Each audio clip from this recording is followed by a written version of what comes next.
It's on the list. I wish I could, but What are you doing, dog? I gotta take it. I gotta take it, man. Listen. No. Come on, man. You know what's going on. No, I don't. You're not taking my car. I got to take it, man. No, you're not taking my car. What you mean? I don't give a you mean you're not taking my car. Check out. All you gotta do is, hold on, let me get my paper, your paperwork. Yeah, let me see what you're talking about. That's all you gotta do is call the people on that paper. You come here and let this mother down because what I'm not about to do, I'm not moving. You gonna have to. I'm not moving. I don't give a Listen here. Listen. Why people gotta make my job hard? I don't give a what your job is. You told this job, not me. I'm not moving. Hey, listen. And guess what, right? You absolutely right about that. Ain't shit funny. I'm sitting there only got $600 to pay. You have to take my car. Well, it's a little bit. Baby. I understand all that. No, you're not taking my car. Listen, miss. Why people gotta make this as hard as it should be? You should have chosen another profession. This is a good profession, though. I don't give a fuck. You're not taking my car. Check out, right? Like I was saying, You're not taking my car. You go ahead and take this. I don't want it. you gonna need this though. You're not taking my car. I don't need nothing. What you can do is call the police because I'm not moving. We don't want to get the police involved. We know how that all play out. Imagine somebody coming out of a grocery store, dog, thirsty. Yeah, I appreciate it, bruh. Did you see this though? Hey, I only owe $600. Take it away. Who the f $600? Y'all gonna wait till I get to the end of it to take my car? No. just pay the people the money then. You give it to me. Dang. You give it to me. Who? Who? You give it to me, then I pay. That ain't my responsibility though. I don't give a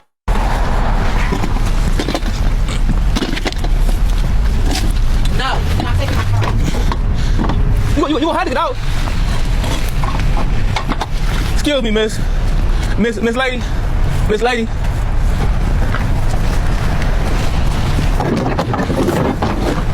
Miss lady. You don't want your paperwork? No, you're not taking my car. I got to take it. And just for the record, you owe just a tad bit more than 600. Just a little bit more. I was a selfish in my marriage. I've been divorced now almost 4 years, but I was married to my ex-husband 16 years and with him 18 years. And again, I was a selfish. Nothing was ever good enough. I took him for granted. He seriously rolled out the red carpet for me. He was sweet, kind, generous. He told me how much he loved me 5 times a day. He told me how beautiful I was every day.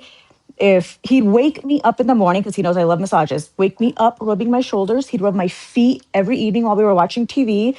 If I said, for example, oh, I'm craving a Dr. Pepper, he'd be like, okay, let me go to the corner store and get it. He adored me. He was amazing. Like on paper, it's what every girl wants, seriously. And yeah, I took it for granted. And now I lost that, right? And I carried a lot of guilt because I caused it. That's my biggest regret in life, is not saving, the whole family aspect. The grass is not always greener on the other side, ladies. It's not, I'm good now. I feel great. And he's super happy with his girlfriend. And honestly, I could not be happier for him because he deserved to be loved and cared about and respected as he should have always been. So I'm so happy that he's happy.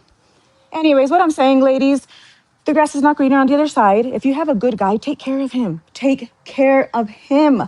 Trust me, there's nothing good out in these streets. He seriously set the bar. He set the bar. And ultimately, what I always wanted, I had all along. So we have good right in front of us, and we don't know how to take care of it. What grass were you looking at? If the man is rubbing your shoulders every morning, like you're waking up to a massage, and then you're chilling on the couch, and he's rubbing your feet. Hey, babe, can you go get this? Yeah, I want it right now. What grass what does the other grass look like? I guess is what my question would be. The main thing I want people to understand, okay, Pearl's gonna trash women no matter what. That's fine. I'm not trashing But them. my biggest gripe with you is you're discouraging people from entering marriages. I don't tell men what to do. Sell me on You okay, advise Anna, men to avoid marriage. Sell me on marriage. What do men get out of marriage? That's sad. It's sad that people think that. It really is. You get a partner, you get a teammate, you get to build a life together, and it's beautiful. I feel like misery loves company in this situation.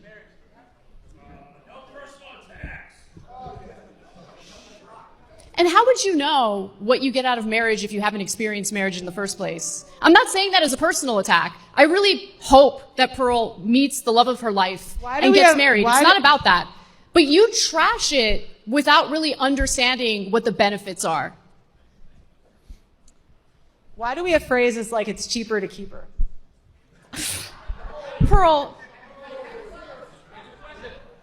Sounds great, but if you're looking at a rate of around 50% of the time, those marriages end, and then 70 to 90% of that time, it's going to be the woman that leaves.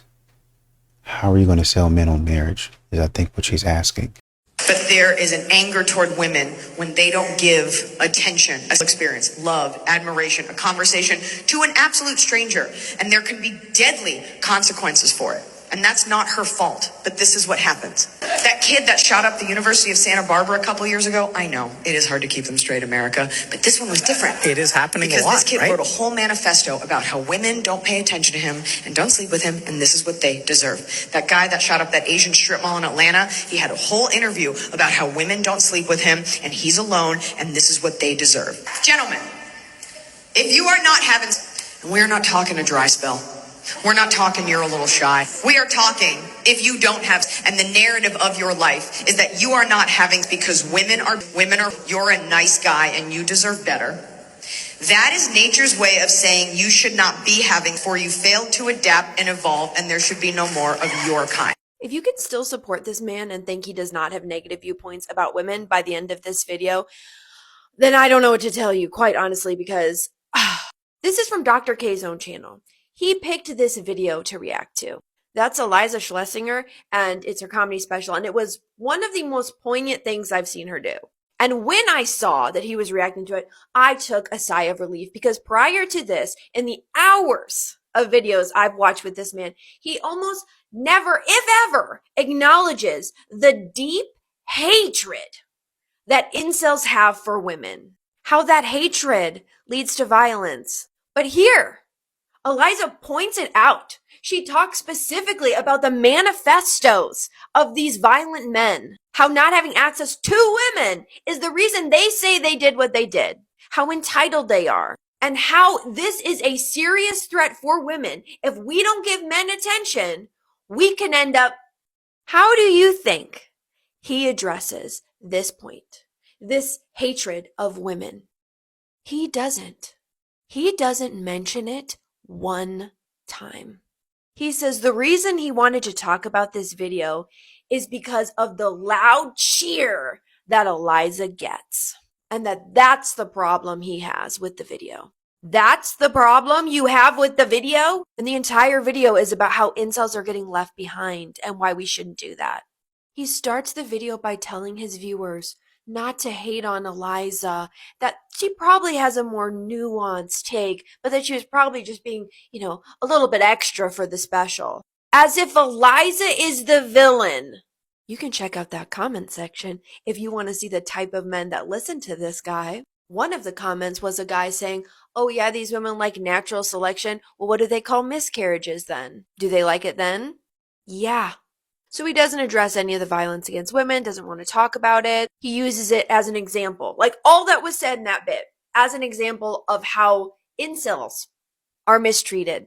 Aside from his gross refusal, and I do mean gross, to acknowledge what incels do to women, he then completely misrepresents her point as well. He's basically saying that we are saying that incels should, that's what we mean by natural selection. No, nobody's saying they should. But they are saying if you hate women, then you're probably not going to get to breed with them. But multiple times, he says that we are leaving them behind and letting them Because incels not being able to have is the same thing as us wanting them to. False equivalencies, anyone? While we're on the topic, he talks about natural selection, saying, yeah, well, when people have cystic fibrosis, that's natural selection. We don't leave them behind. I had a client who got drunk at a frat party and jumped off a balcony, and then he was a quadriplegic. Did we leave him behind? No. There's two more comparisons that I think are particularly egregious and very telling about him. And then there are other versions of this as well. If we look at other people with addictions, so people who share needles and get HIV, that's a choice that they make. Should we let them die? Or people who are in relationships and end up deciding, making the choice to date someone who is physically to them. And if their life is threatened, they're making choices, right? These are their choices. Should we let them die? Should we leave them behind? Absolutely not. And this, I think, is the crux of the problem with like incels that we see today, which is that there is one group of people who does not deserve help from the rest of humanity. That's the problem, right? When it comes to everyone else, if you make a dumb choice to date the wrong person and you get physically, we're on your side. We should step up as a society to help domestic violence victims. I completely agree. Please tell me you heard that.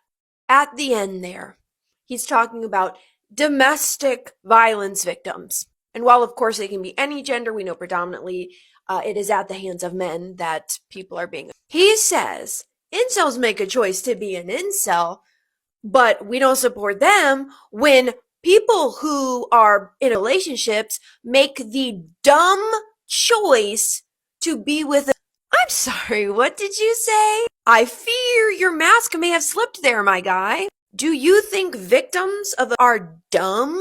People trapped in the cycle of are dumb to still be in it? Not a very good viewpoint for a psychiatrist. So we have a lot of empathy for incels, but we don't want to address any of the violence towards women that Eliza mentioned. And now you say that people who date people are dumb. It's a dumb choice. Isn't the blame on the... But that's not the only blame he shifts. Where Eliza says point blank in the manifestos that these men hated women and they said that's why they did it, he says, no, it's not. Stay tuned for the next part. But his mask didn't slip, though. His point was, and it's essentially him, I think, if I understand him correctly, talking about the male loneliness epidemic and how women are saying men are not lonely enough. And you got to leave them alone. There's been women online, but you're not going to talk about that. They say, oh, well, all men should start in jail or prison and work their way out, or whatever stupid stuff that you guys say. You all like to hear what you want to hear is what it is. And he's saying, well, wait a minute. From what I'm hearing in this clip right here, he's saying, well, wait a minute. If a woman is going to stay in a relationship that people keep on telling her, get out of that, get out of that.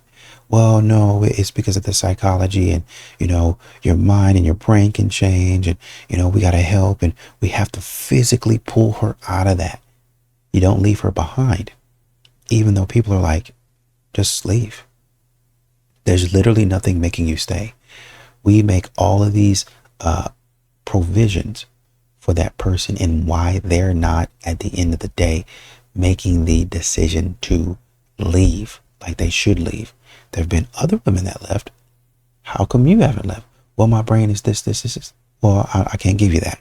Because once again, there's been a woman like you in that situation. She left the first time. You want another example? She left the second time. But when that happened again, she left There's been situations where they have left. Why have you not left? Until you leave, until you want help, until you come up out of that on your own, we're not going to give you any assistance. But we don't do that. Women who are struggling, not even in relationships like this where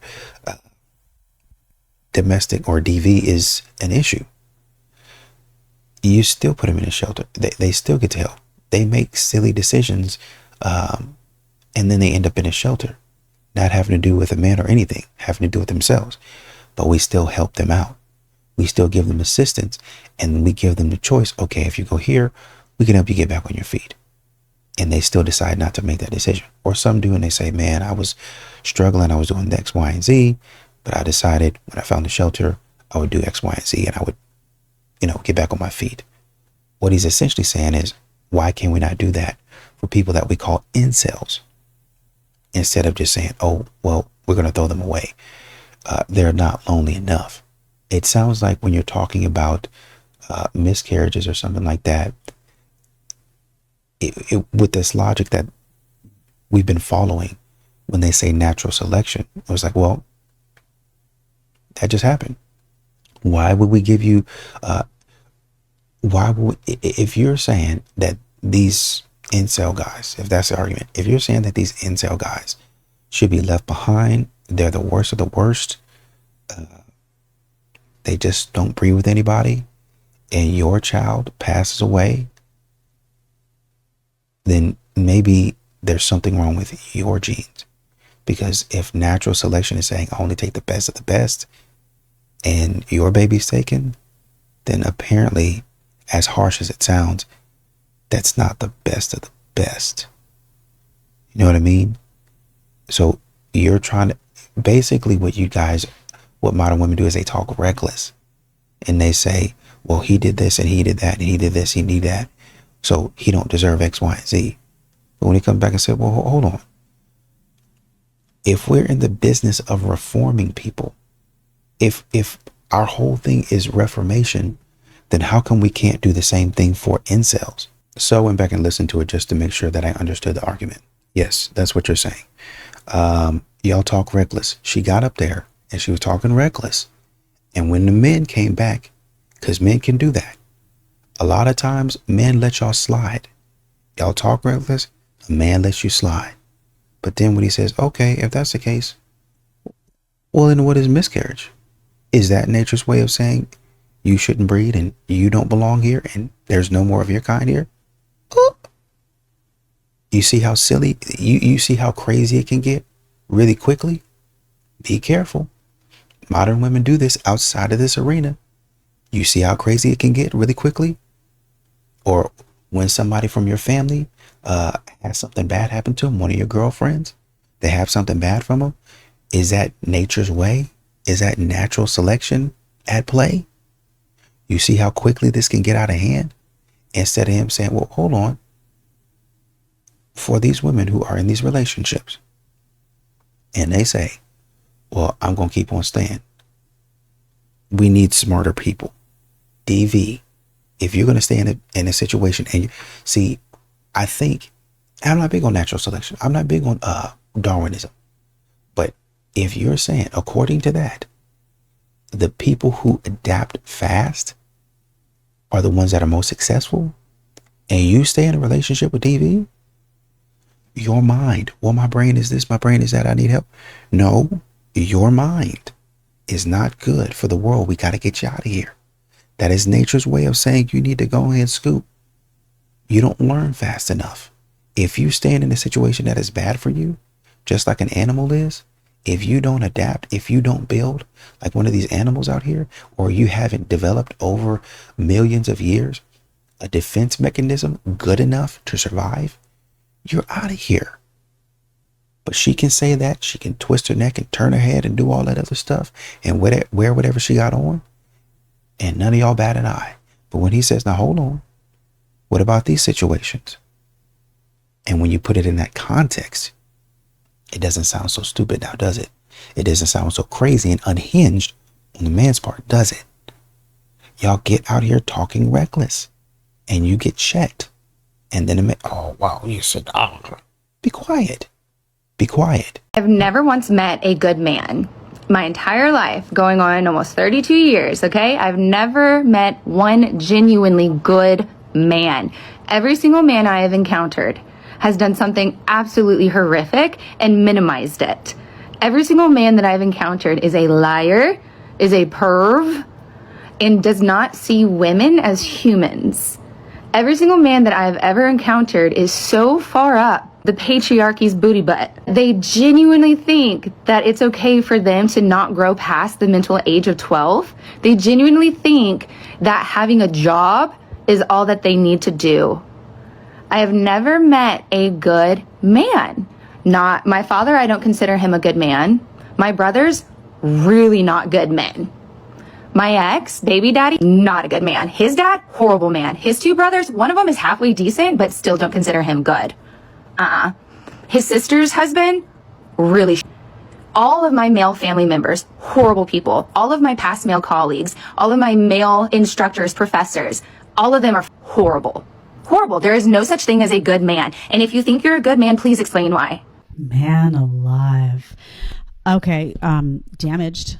This is how you spot the damaged goods. Listen, you got some daddy issues, honey? Let's just be honest, right? Does it not seethe out of her like there's something going on with the dad and the brothers are no good?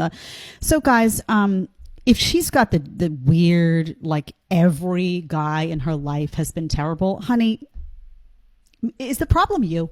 Let's just all say aloud what we're thinking. Could it possibly be that if your dad's not a good guy and you never ever met a good guy and your brothers aren't good guys and your sister's husbands are, all of them are bad guys, and you never met a good guy in your life ever, your colleagues that are men aren't good guys, could it just possibly be that the problem is you? Imagine having this level where you don't self-reflect and you don't say, ooh, could it be me, something I'm doing? Honey, who are you picking, right? Is there something wrong with you, right? Are you picking just trashy guys? Like, I mean, there are trashy guys, right? Guys in the chat, you know that. There are deadbeat guys. There are guys that aren't stand up. We showed that guy that was looking to get, he had like 5 kids and he just wanted somebody else to pay the bills for him. I mean, these guys do exist. Is it you though? Are you just picking like the worst of the worst? Because maybe there's something wrong with your judgment. It can't be that every guy she's ever encountered in her life though is bad. Right? She says, oh, the pervs and these women they have a false sense of self where they think they're incredible, amazing, God's gifts to humanity. And then all guys are evil. So I want to just point out 2 more things. Number 1, there's no self-awareness in a lot of these modern women. They will not look in the mirror and say, is it me? Am I doing something to make this situation what it is? What is my role in the downfall of this relationship? Do I need to apologize? God forbid. Women never apologize. You know it. So there's something wrong there. Also, never, if you, let's just take this down a notch because this one is really nuts. But even if she says, let's say she's had 4 boyfriends and she's like, oh, they were all terrible. They were just the worst men ever. I was so wrong. Something's wrong there. I'm telling you, if she can trash everybody that she's ever dated and there's nothing nice to say, or first of all, what is she talking about her exes? They do that. So you know what's going to happen. You're going to be sitting there, a dinner you just paid for, and she's going to be talking about some guy she dated, and you're going to be like, dear God, how do I get out? Right? It's going to happen. But if she starts trashing everybody, like everybody did her dirty, okay, no, next. Okay? That's just not the case. We all know that in relationships, things happen. And we all know, if we're being honest with ourselves, that we play a role in how it lands, right? Maybe it's somebody else's fault 90%, but there's 10% that we could have done better, right? If we're being honest with ourselves, some women don't do that, okay? You will never get a good man is the message. She's only 31 years old. Imagine being 31 years old and having this attitude. And then you meet her and she's rancid on the inside and wants to know why you're not like, oh, you want to get married, honey? I mean, really, what guy is this woman going to attract? What guy? And that's what I'm telling these ladies. Look in the mirror. If you're man hating, you're misandrous by nature. You're saying there's no good men. You're saying all men are pervs and cheaters and liars. And my dad is bad and my brothers are bad and the coworkers who are male are bad. What kind of guy is going to want to spend a good guy is going to want to spend 5 seconds with you? You sound like a nightmare, a man-hating nightmare. And there's too many of them like this. And once again, they wanted to get mad at the man for talking about natural selection. But here we have women talking about, I've never met a good man. Ever? You've never met a good man? You don't think these types of women should be phased out under the umbrella of natural selection with their mindset? If you can't spot, that speaks to your ability to see and recognize patterns. If you can't spot and recognize a pattern, should you be here? Or should you be weeded out through natural selection? You see what I mean? It just keeps on getting dumber and dumber. A lot of women are coming at me for that solo traveler video that I made. And it's like, well, I don't know why y'all coming at me. I literally told you what a man said to me, that he doesn't like when women solo travel everywhere with pictures alone. And it just means that they're getting... And then thousands of men agreed and confirmed this in the comments, and yet y'all are still in the comments saying, like the females, y'all are still going at me saying, oh, this is wrong, I can solo travel if I want, blah, blah, blah. And it's like, this is the problem. This is the problem. Men are literally telling you what they don't like, and you're still doing it. Oh, I'm not going to listen to a man, and that's why you're single. That's why you're single. Oh, I don't need a man. No, if you didn't want a man, you wouldn't be triggered like this. Because the real women who really don't give up about being with someone will not get triggered. They're just going to move on. A lot of women don't actually want to support their husband. They want the certainty, the control, and reassurance. And when they don't get it, they call it their standards or their intuition. You say you want a strong, decisive man, but the moment he makes a decision that you wouldn't make, you start questioning him. You ask 100 follow-up questions. You remind him of maybe past mistakes that he's made, and you subtly imply that you can do it better. And honey, that is not support. That is fear disguised as concern. And psychologically, men do not thrive under constant evaluation from you. A man cannot lead where he feels watched, corrected, or tested literally every step of the way. Respect is not optional for a man. That is his lifeline. It's his oxygen. And every time you micromanage him, compare him to other men, bring his failures into current conversations, you chip away at his confidence. And then you wonder why he shuts down, avoids, or just stops trying altogether. And here is kind of a hard truth. A man will never rise in a relationship where he feels like he is constantly trying to pass an exam or a test. Supporting your husband means trusting him, even when the outcome isn't guaranteed. It means allowing him to fail without shaming him. And it means backing him publicly and having high standards for his possibility. And it means understanding that leadership develops through responsibility, not through control. If you don't trust him, don't marry him. If you don't respect him, love alone is not going to save the relationship, because no man can become strong in a place that constantly makes him feel small. These modern women don't know what they want. They'll holler, kick, and scream. They feel like, and that's why they need the option. That's why they need a space to change, because they don't know what they want, and they're not going to sit down and figure out what it is that they actually want. Just give me a rich man, wealthy man, $500,000 a month or $500,000 a year, $500,000 a month if I can get that, but $500,000 a month, somebody who's 6'5", in the best shape of their life, but only dedicated to me. That should do it. And I'll do with that what I want to. He's not going to benefit, but I am. Single mama to 3 boys, so I've got absolutely no room for another boy in men's clothing. My kids will always come first. Always. And my fur babies come second. No, I'm not impressed with your gym selfies and squatted trucks. Not your next hookup. If you're here to play those games, then keep swiping. I already take care of little ones.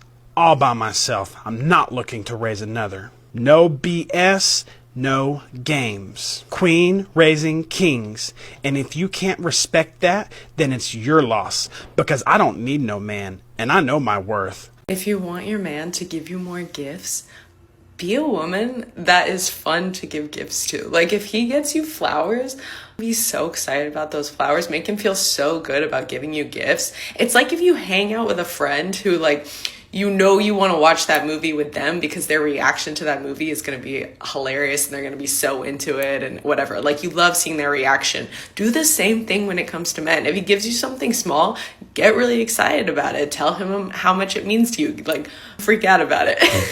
Honestly, like, in an authentic way. Or if he's really just not even giving you gifts at all, let him know what you want. There's nothing wrong with letting a man know what would make you happy. You have to set him up to win, because he can't just guess what's going on in your mind. Like, if you're waiting for him to figure out what you want, you are wasting your time. Just be like, ooh, you know what would really make my place so pretty? Is some hydrangeas. That's my favorite flower. I want some of those. Let him know. Say it in a cute, playful way, not like in a, way where you're like, you never get me flowers. Like, why don't you ever do anything cute? It just doesn't feel like you're putting in effort like you did in the beginning. If you do stuff like that, nobody wants to buy you anything. It's like if somebody was telling you, hey, can you pick up your dishes? Can you clean up after yourself? You're like, I almost don't want to do it now because you're telling me to do it in a negative way. But if you say things in a nice way, you can get him to get you all the gifts you want. You're welcome. I mean, just like him in general. I think that should work. Just show him that you like him. Calling the world's lovers and writers, pull out and bring it in, for you are about to be blessed with elite ball knowledge from a true foot-long fanatic. Okay, listen to me when I tell you this. You need to go out into the world and find yourself an autistic man. Did you hear what the guy said? An autistic man. And I don't care if he's into planes, trains, dinosaurs, or Magic the Gathering. You need that neurodivergency in your life. Let me break it down for you further. Every single night since I decided to settle down with the autist, I am treated to a monster cock rally, a true private viewing. That man is slinging fat hog and it's hunting season. Mama needs some bacon. We call him Leonardo the way he be painting him. I'm not Lisa, but for him, I'm a Mona. Did somebody say Asperger's? Yeah, he be butter in my buns. Oh, but if he's really that good, if this is really that great, you don't think he's cheating on you? He's got a special water bottle and it's full of my squirt. He is right where he wants to be. Special interest, my...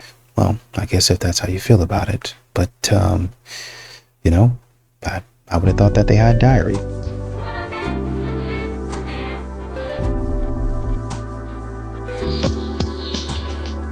One of the biggest scams I wish more men understood is that if she didn't want you when you didn't have money, she's the worst one you can go after when you finally do.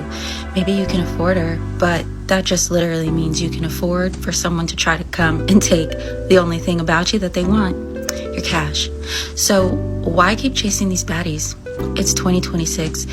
Maybe we should all learn from the athletes who finally have the stardom, who finally have all this money, notoriety, the spotlight, the attention, and now every baddie is throwing themselves at you. You land one, and guess what? There will be a baby coming up. Why? They gotta guarantee the bag, baby. And they gotta guarantee the bag long after they're done with you. So why are men out here chasing money so that they can afford the women who don't want them even after they have all of that? I don't know. But I do wish that you'd start to learn your lesson.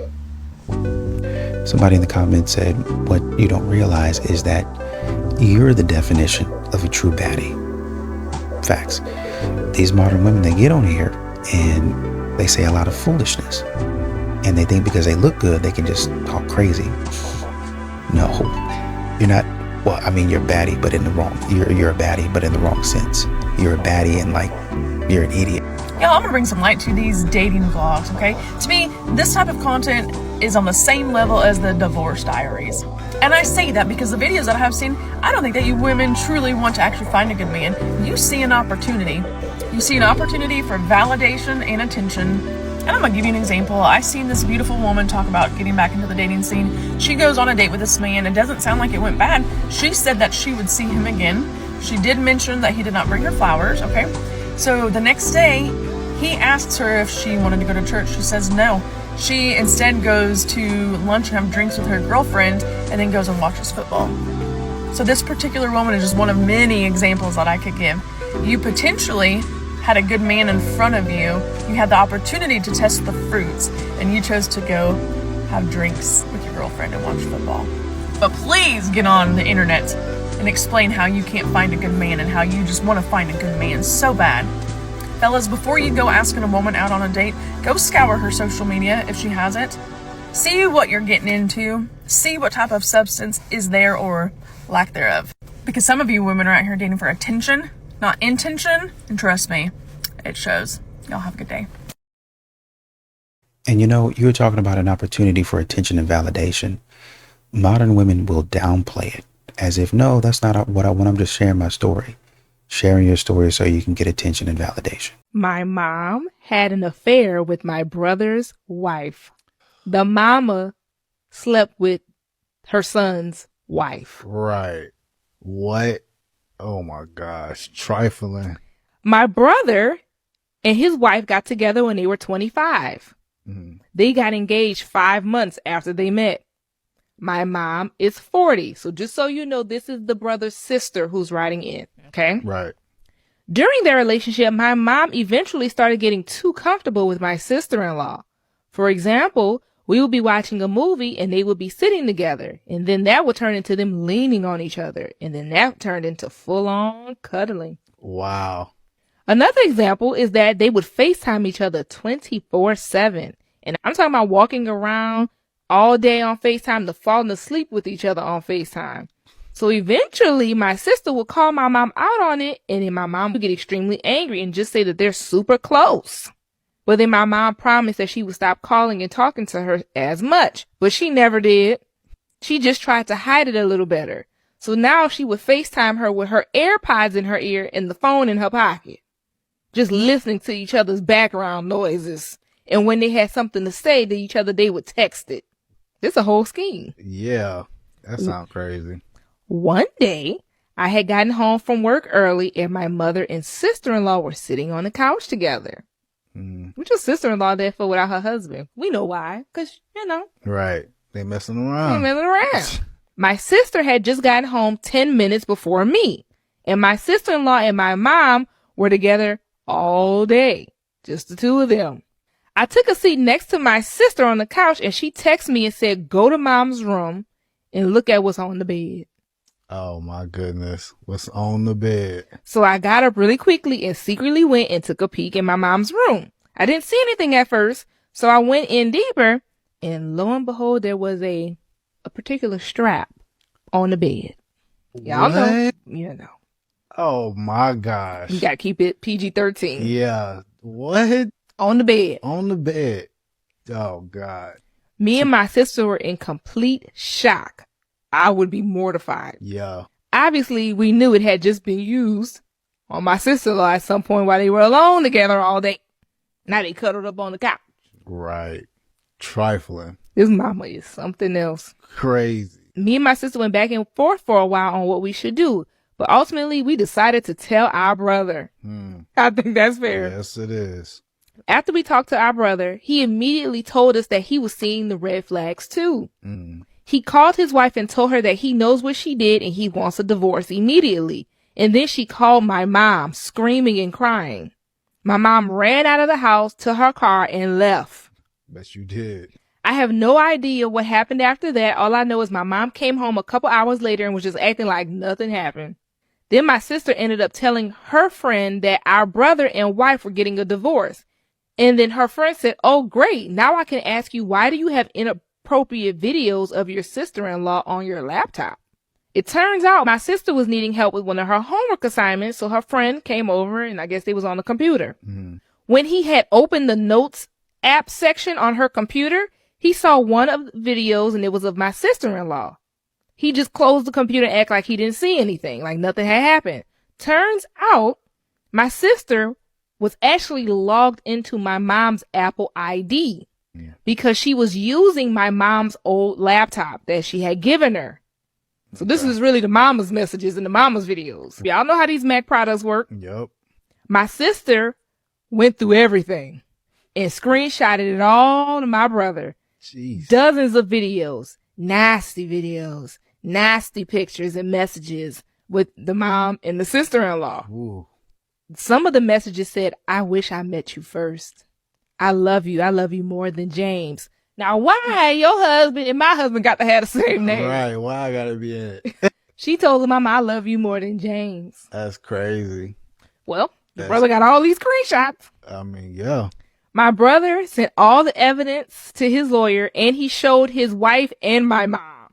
They admitted to everything.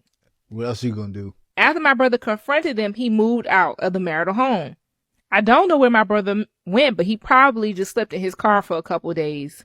Somehow his wife convinced him to go see a third party where all three of them would go and tell their side of the story to get a better understanding. I don't really know what better understanding you need. Your mom slept with your wife. Right. I wouldn't be going to There's no sides nothing. to talk about. There is It's nothing. over with. Like, y'all trifling. That's it. After that session, I guess this neutral third party had told him that he seen family come back from much worse incidents. Okay. But in private, when the mother and sister-in-law left, the third-party person told my brother that he didn't believe that the two of them were ever going to stop. And they were just going to get better at being sneaky. And if he couldn't live with this, he should go file for divorce.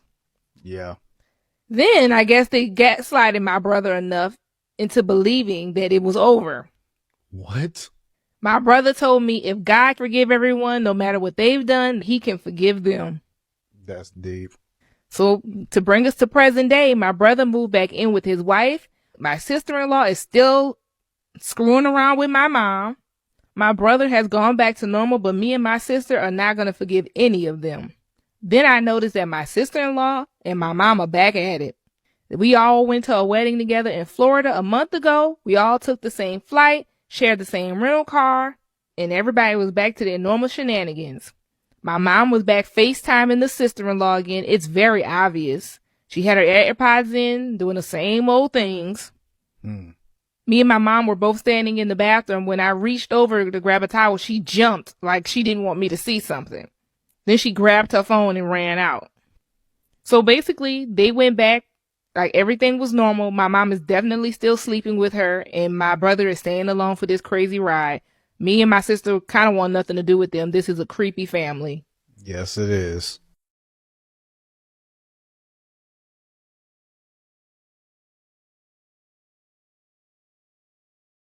And once again, these are the type of people that men are expected to protect and provide for. Just get done dirty right in front of your face. These are the people that men are expected to protect and provide for. Let's just get into the clip, shall we? I just came on here to say that a man with either a nose ring or a dangly cross earring will never be a man of mine. I do not like that. I do not like that. Because here's the thing. It can only be one bad bitch in a relationship. It can only be one bad bitch, one sassy bitch in a relationship. So, count me out.